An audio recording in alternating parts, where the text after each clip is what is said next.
What's up, guys? Weather Wednesday coming at you with another Raid Shadow Legends video. And I got out of jury duty quite easily yesterday, so I am back with another video. Fortunately, whatever the person did or didn't do, they accepted a plea deal. So I didn't have to sit on a jury after all. I got sent home right away. It was amazing. So I am back playing Raid Shadow Legends today. And it's the first day of a clan versus clan without personal rewards. Now, personally, I don't put a lot of effort into a non-personal rewards CVC. And my clan, we really must not have tried last time, because somehow we're back down to tier 1. We used to be up to like tier 3 or something. As you can see, now normally on a personal CVC, I'm going to be pushing between 300,000 and 400,000 by the end of it. As you can see, I put up 19,000 points because I just personally don't care about non-personal CVC. And that's what I recommend for most people, unless you're in a clan that is very CVC centric and they have stringent minimums for your output.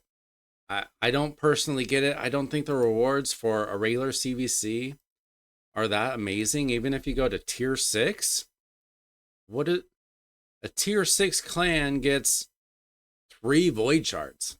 Like, nice, and a couple of nice artifacts. Like, those are decent rewards, just not for the resources that you put into it. So let me know if you're in a clan that goes hard for a regular CVC, and let me know why, because I've never understood that. Like, if you get personal reward CVC, you can get a lot for that. You get some pretty nice rewards for all that, but regular CVC, I just don't get it, and I've never really cared about that. But we do have a lot going on in the game. If you go to the news, you can see that the fusion is indeed going to be starting on Thursday as expected. We've got Vault Keeper Wixwell. I know that some people have started being able to test him today, so we'll see if he's any good. He is a legendary defensive champion.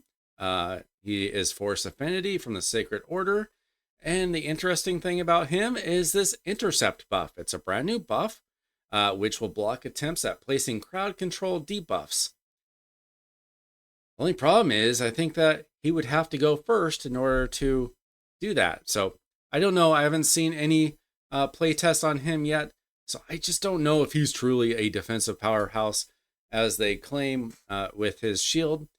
He might be useful in Hydra. We'll have to see how it tests out. Let me know if you're interested in getting this fusion and where you think he is going to be useful. I know that they claim that he's going to be useful in Arena and Hydra. I guess we'll find out. But if you go to Raid's Discord, they have an announcement with a link to an update that they are providing for the game. So, no, thank you. As we talked about a few days ago, Epic Champion Empowerment is coming very, very soon whenever this update goes live, which I assume is going to be probably right before the fusion, probably in a couple days, I would guess. So I'm very excited about Epic Empowerment. I need to go through my epics to see if I even have any that I have dupes of that I can empower. Obviously, this is not something that most of us have been saving for, but it's time to start saving those duplicate epics that matter. And then we got quite a quality of life improvements in the tavern. This should be very good. This is something that Watcher of Realms players are familiar with. They're going to be kind of instant upgrades. You can use lower level champions and brews to upgrade your chickens instantly.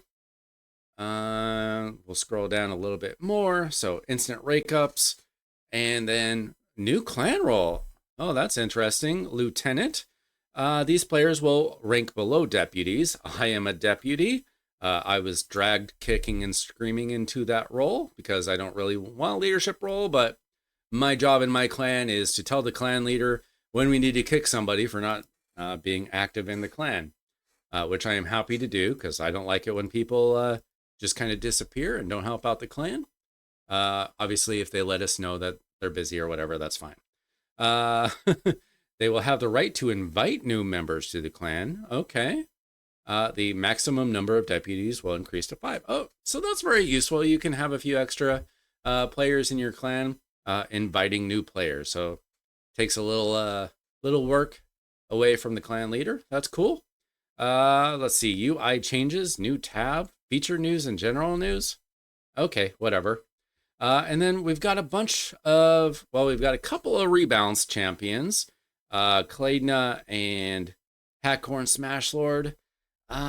Most of these rebalances that they do just don't have a great effect on the game. Maybe they make some champions a little bit better. Very rarely will they make them go from trash to meta. It happens, but very rarely. And I think that they're going to take a couple of meh champions and make them like, okay. And then we've got 8 new champions, I believe.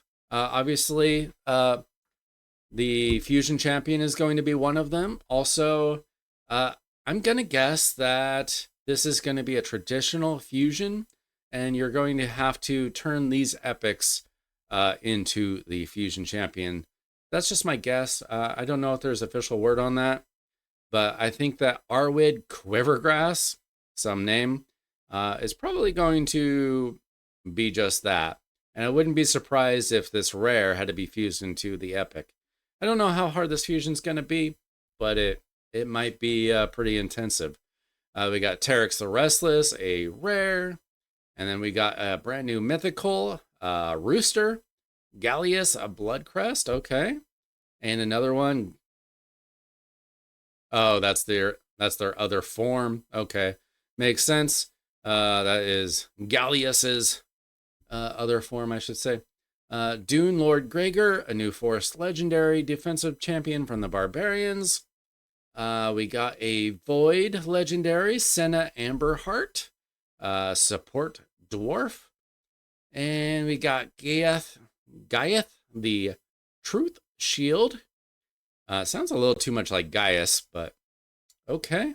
Gaiath. It's like Gaius if you have a lisp. Gaiath, the Truth Shield.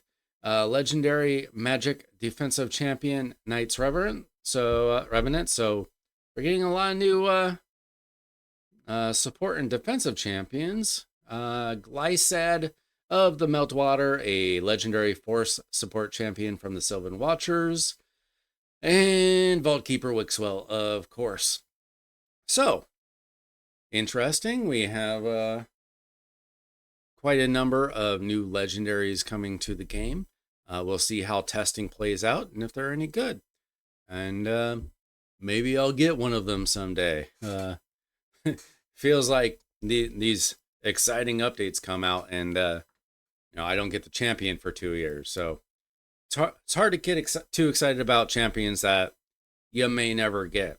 The kind of, unless you're very lucky or you're a whale, probably not going to happen. Now, personally, when it comes to CVC, because it's non-personal rewards, I don't take these things too serious. But if you are looking for points, it looks like you can get double points, a limited number of double points for champion objectives and faction wars. Of course, you should be doing anyway. Extra points for using gems. Okay. I won't be using 20,000 gems personally, but we do have a lot of tournaments going on.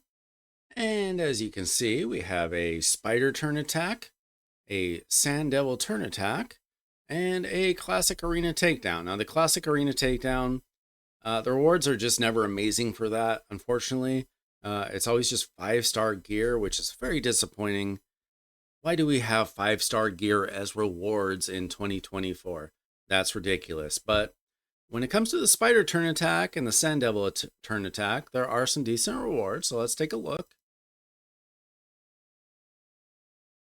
Okay, if you look at the spider turn attack, as you can see, I put up a few numbers because you can get 500 soul coins there, the silver ones.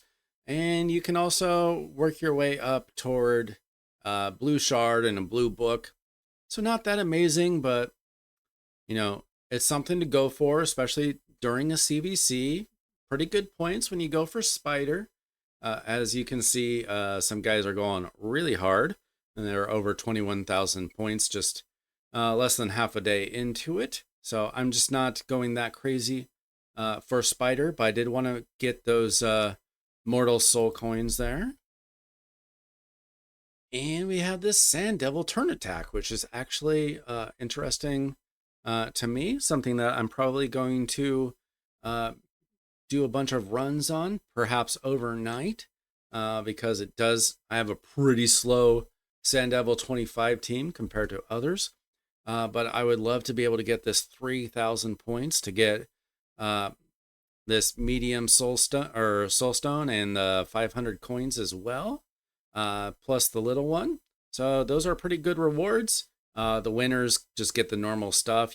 This guy's gonna end up with a 6-star epic gear, which is always useful. I personally have a very hard time getting good relentless gear, so wish I had a faster team to take this guy on, but I'll go ahead and get the soul stones that I can get.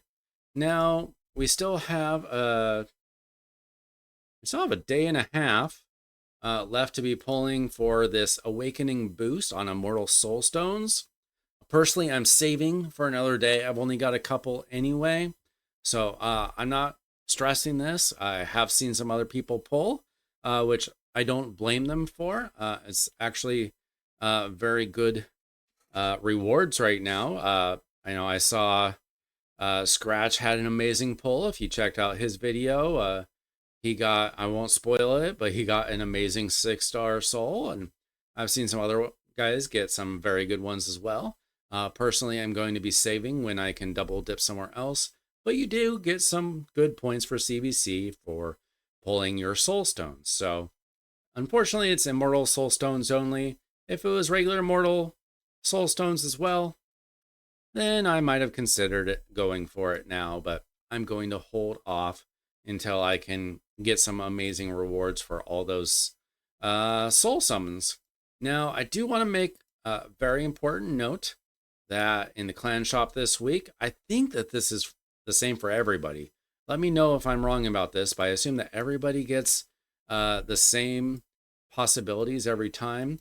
Now, as you can see, I already bought the legendary Chaos Ore, because I think that's a really good deal. But energy, get 1,000 free energy. And you could use this during CVC to do spider runs. And I would understand if you did. But again, since this isn't personal rewards, I'm going to be saving this for the fusion. Because usually on the first day, there's going to be something like a champ training event or one of the dungeon tournaments. So it could be spider, it could be, dragon, whatever. So I'm going to be saving that 1,000 energy because that's going to get just about halfway through one of those dungeon tournaments. So that's really, really good use of your energy. So hopefully you picked up some clan quests that you can get your coins for. Now you notice I always choose the decapitate the 10 Hydra heads and free the Hydra head or free champions from Hydra because I'm pretty much the only one in my clan that can do those two things. A couple guys are sneaking up there, so they might be able to do that, but no one really wants these quests, so I take them because they're actually pretty easy for me. I'll go ahead and get my Plarium points. I don't know about you guys, but I don't play on PC every day. Certainly not for that time crunch. I'm just over 10,000 points now toward the 25,000 needed for Saoirse. So I'm creeping up on those next 10 shards. Not gonna cut it. So, and then there's, for the events, the only thing going on right now is this fusion warm-up event. So hopefully you are finishing this up and getting the easy rewards from doing a little bit champ training. You can get yourself a blue shard and a chaos or a few gems. Nothing too special, but pretty good. And then I'm assuming that this weekend there's going to be some kind of summoning event. So I hope that you have been saving up your shards. But if you are a spender, of course, you might be considering going after one of these amazing champions. Obviously, Armands. Everybody wants Armands. If you don't already have one, this is a good chance to get him with a progressive chance. Or if you want to get him +1 or get a duplicate. Same thing with Kymar. One of the best champions on my account. One of the best, luckiest pulls I've ever had. So this is really tempting. And then Molly, of course, in my mind, the best provoker for Hydra in the game. Maybe there's somebody else that is competing with her by now. But she is on my best Hydra team, and I absolutely love her. So these are 3 very tempting champions. I actually recently pulled a dupe Pythion. I built him and then realized I don't necessarily have a place for a second Pythion. So I haven't invested books into my second Pythion, but you know, he's a very good champion, not on the level of these other 3 in my opinion. But who would you choose here? Let me know in the comments who you would choose. I might surprise you.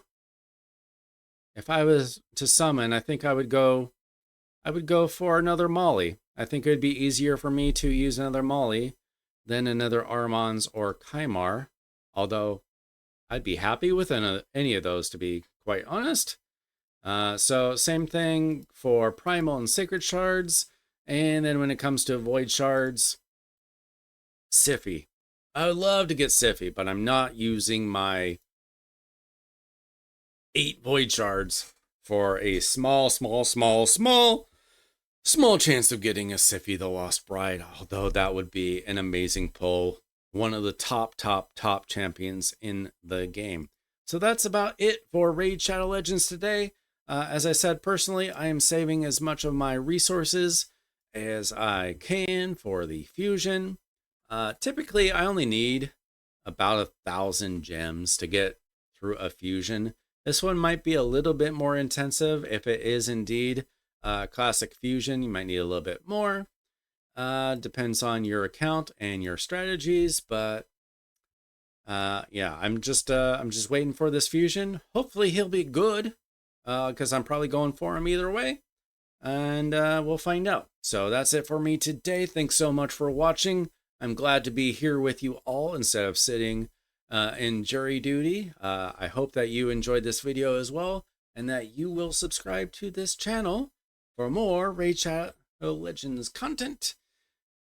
See ya!